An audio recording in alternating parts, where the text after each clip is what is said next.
রাজা হরিশ্চন্দ্র সত্য এবং ন্যায়পরায়ণতায় অটল ছিলেন। তার রাজ্য সুখী ও সমৃদ্ধশালী ছিল। একবার ঋষি বিশ্বামিত্র তার ধৈর্য পরীক্ষা করার জন্য একটি পরিকল্পনা করেন। রাজা হরিশ্চন্দ্রকে কঠিন প্রতিজ্ঞায় আবদ্ধ করেন যে তিনি তার সমস্ত ধনসম্পত্তি ঋষিকে দান করবেন। রাজা তার কথা রাখতে রাজ্য ছেড়ে পরিবারসহ চন্দনগড়িতে চলে যান। সেখানেও তারা দারিদ্র্যের মধ্যে বাস করতেন। জীবিকা নির্বাহের জন্য হরিশ্চন্দ্র শ্মশানের পাহারাদার হিসেবে কাজ করতে শুরু করেন। একদিন তার ছেলে রোহিতাশ্ব সাপের কামড়ে মারা যায়। স্ত্রী তো শৈবা যখন ছেলের মৃতদেহ নিয়ে শ্মশানে আসেন, তখন হরিশ্চন্দ্র তাকে শ্মশানের কর দিতে বলেন। তারা কর দেওয়ার জন্য প্রস্তুত না থাকায় হরিশ্চন্দ্র কঠিন হৃদয়ে তার কর্তব্যে অটল থাকেন।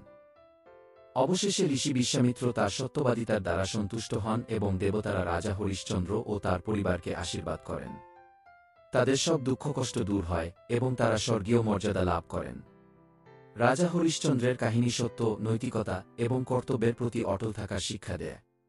এটি ত্যাগ ও আত্মনিয়োগের এক চিরন্তন উদাহরণ।